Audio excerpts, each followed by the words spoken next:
Hey, I just wanted to thank you. I wanted to thank you for listening, truly. This would not exist without the people that believe in this message. And so, if this episode was helpful, would you share it, like it, subscribe to the podcast?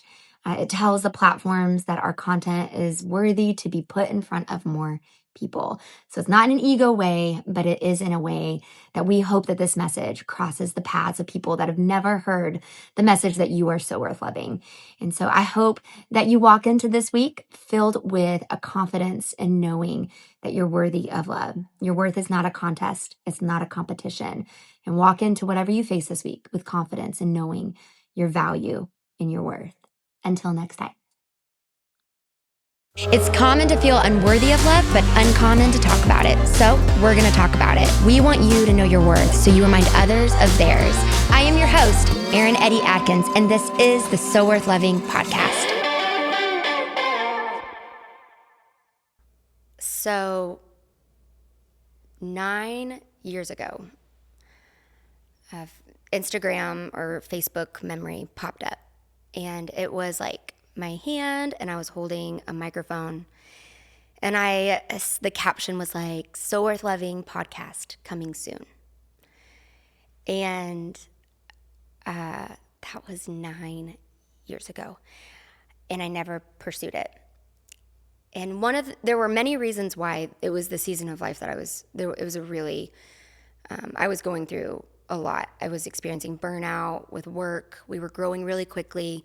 I didn't know how to lead a staff. I was just learning a lot. It was a season of learning a lot.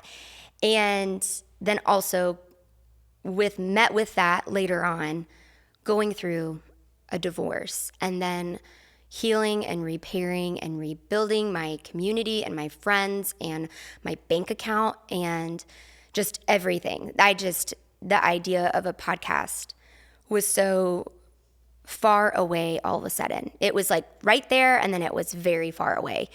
And one of the main daunting voices through the 9 years since that time was that I put this pressure on me that, one, the world didn't need another podcast or a video to watch. And so I just kind of discredited me doing anything with that. But then also it was like I felt like I needed to be perfect to have authority in a space, or to have influence in a space, or to have credentials for this space.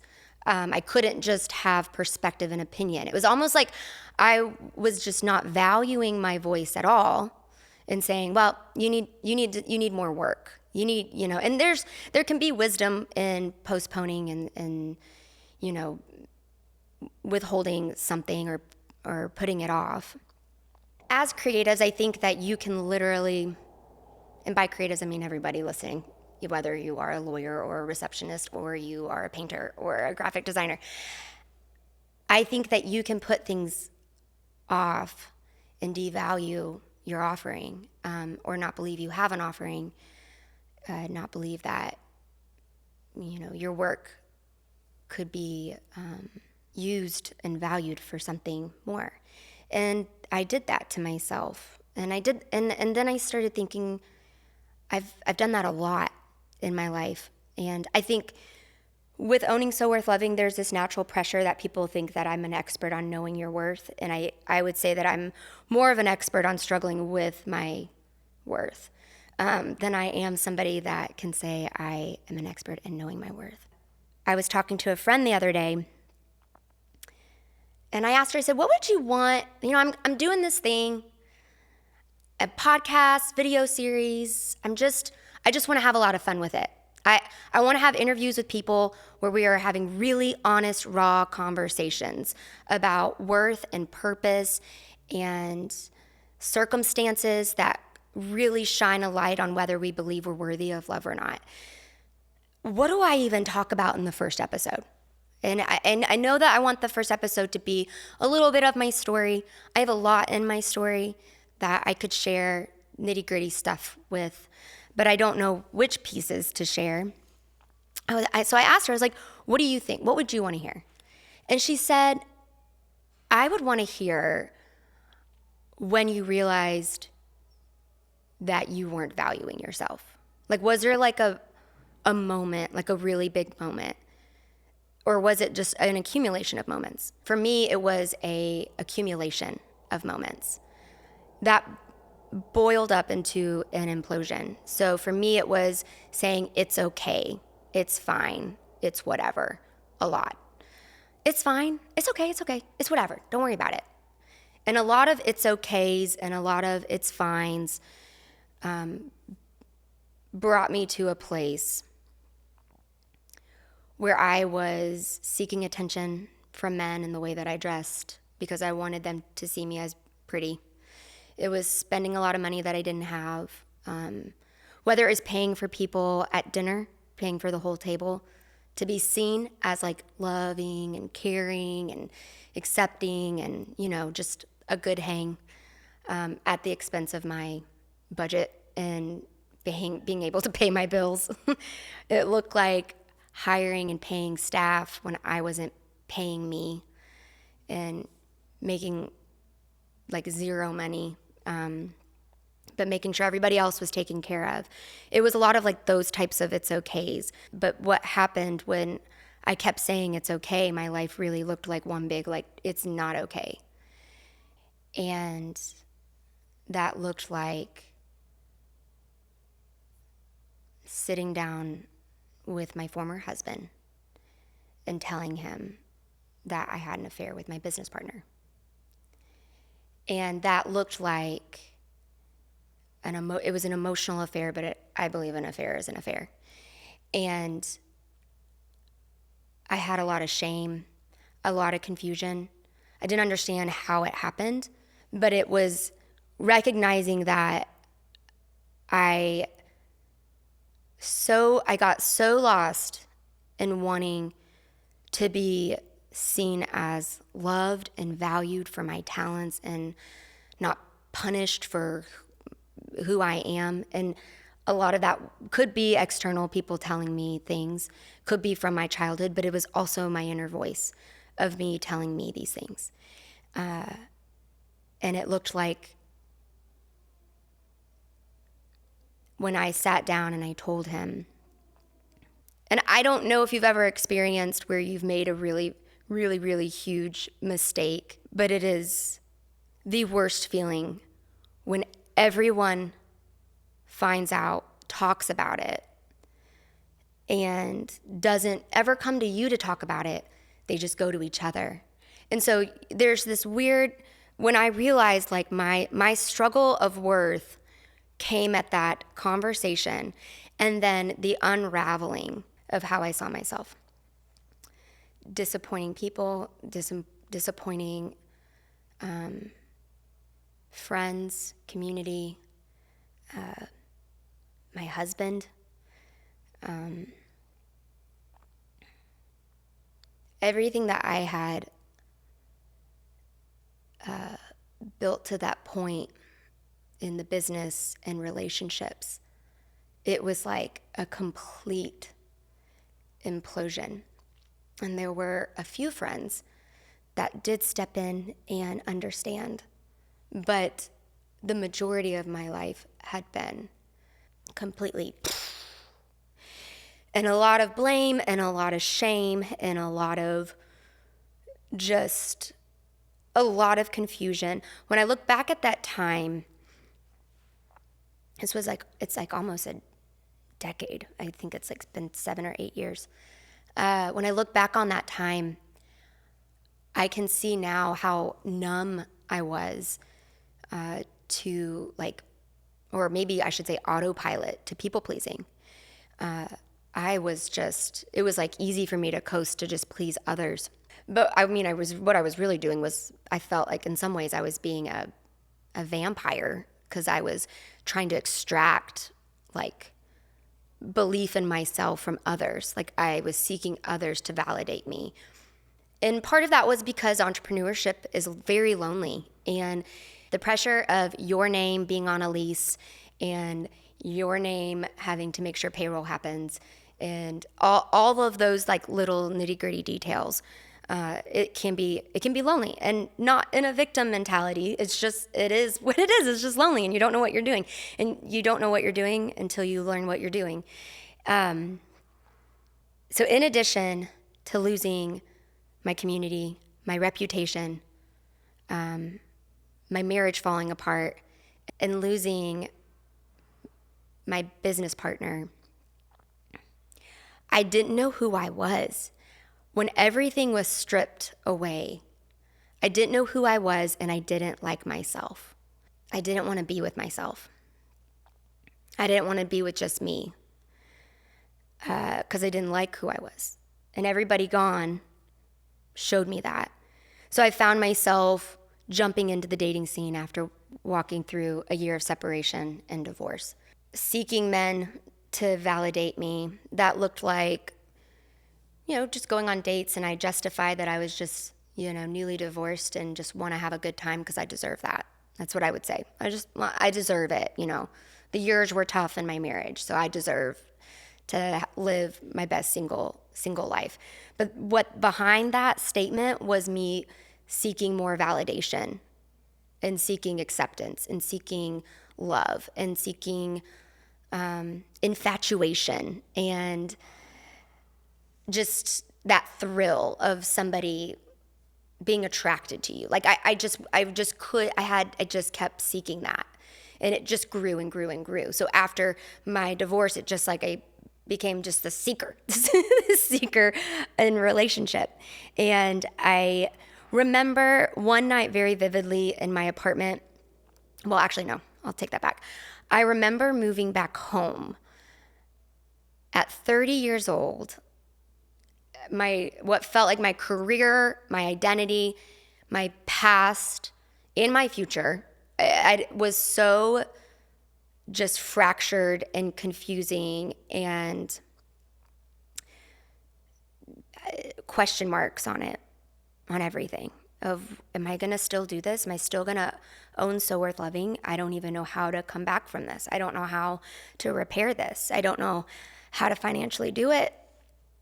I don't know, like, moving back home with my parents, I'm like, oh my gosh, like, I feel like a loser. I just felt like a complete dud. Like, how did this suddenly happen? I would say those things like, how did I suddenly get here? Again, it was a lot of, it's okay, it's fine, it's whatever. But I remember one night laying in my mom's guest bedroom, because I didn't have a childhood bedroom in this house. Just laying in this guest bedroom, and I had so much eyeliner, so much foundation, so much mascara that it just smeared all over that poor pillowcase. And I just remember laying there going like, I have no self-respect. And it was after going on a date with a guy and just making out with him. And it wasn't because I actually even wanted to go on a second date. It was just to make me feel loved. And I just thought, gosh, is this what I have for me? Is this, am I going to keep making these decisions where I'm drinking constantly and I'm spending a lot of money that I don't have, and I'm wearing clothes that are like this, and I was judging myself in the name of I'm living my truth. It was like, well, I'm living my truth now. I'm living what I deserve, my freedom. But doing that, I found myself in my parents' guest bedroom feeling so disposable. And so I remember the next day going to a coffee shop. I think I had maybe $10 in my bank account. I had acquired a lot of debt from the divorce, and also had an investment deal that was fortunately forgiven, but in my mind I was worth negative $150,000 with the investment deal and then the actual debt I acquired. $10 in my bank account. I don't know why I'm at a coffee shop that has $7 lattes that I'm buying, and I'm sitting there on my computer I'm scared to look at my bank account and thinking I need to go check the mail to see if I got that check yet from that client. And how am I going to pay for my egg sandwich that I just bought on gluten-free bread? Everything was expensive. I don't know, I had no business to be there. And I also was really angry at the time. I was really angry at God. And I wasn't going to him at all for any help or support.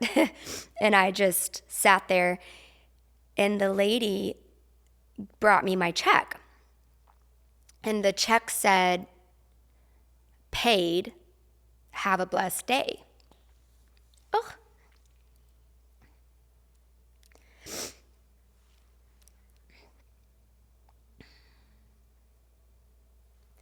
And, oh, that one got me. And I remember being like, oh, I didn't pay that. So I went up to the lady came back, the sweet server, and she was like, I was like, ma'am, excuse me, I hadn't paid for this yet. And she said, oh, I know, somebody else did. And this is a coffee shop in my home. I just had moved back home. I had just had this moment, do I have any self-respect? I'm at this coffee shop, and I'm like, no, don't know anybody. It's not like a coffee shop that I routinely went and knew people there. And I said, I'm sorry, what? And she was like, oh yeah, somebody already took care of it. And I said, well, I'm looking around and I'm like, well, who? And she said, there was a lady over there that was sitting there and she wanted to pay for your bill. She must have seen, she must have seen like my thoughts, my fear, my anxiety, my just trying to get by through the next day of not really sure how I'm going to rebuild my life. Rebuild my life, rebuild my career, all of it. Like, she must have seen it on my face to just want to buy me an egg sandwich and an almond milk latte.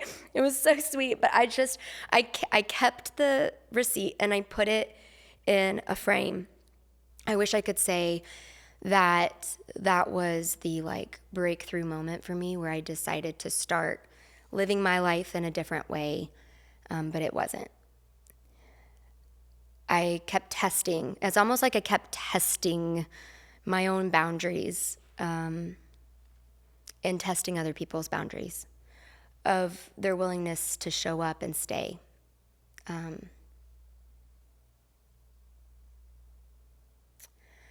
Because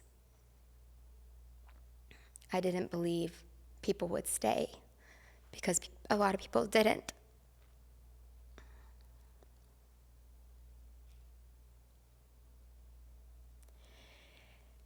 And I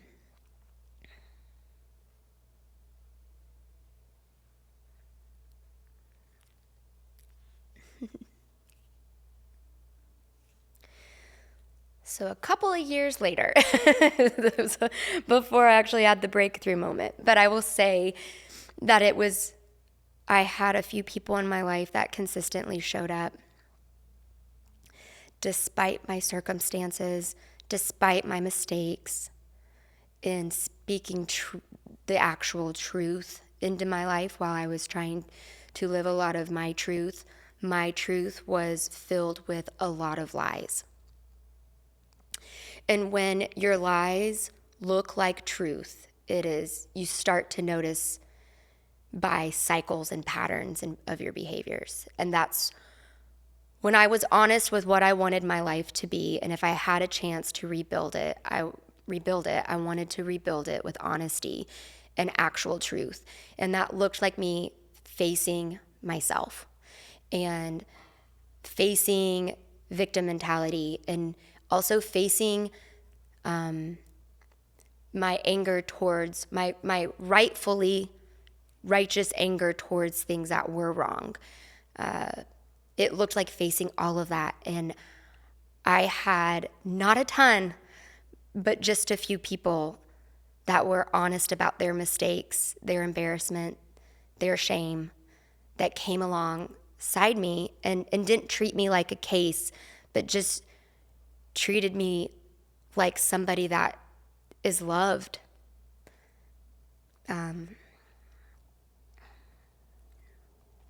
Despite my performance.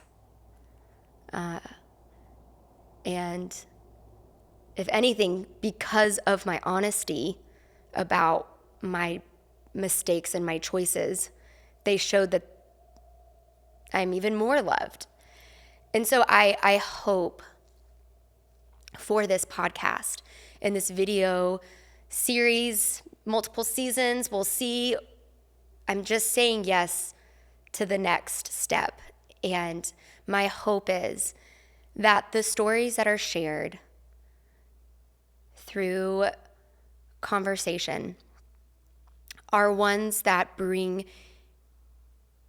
what I experience, that you're loved and you're valued, no matter your past mistakes, no matter your relationship status, no matter your career choice, no matter what you have gone through, you can rebuild.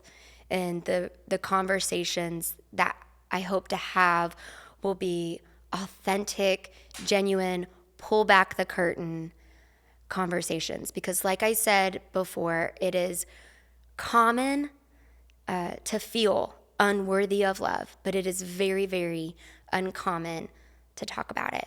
And so my hope, and the people that come and hang out with me, their hope too is to remind you that it is common to feel unworthy of love, but you are loved.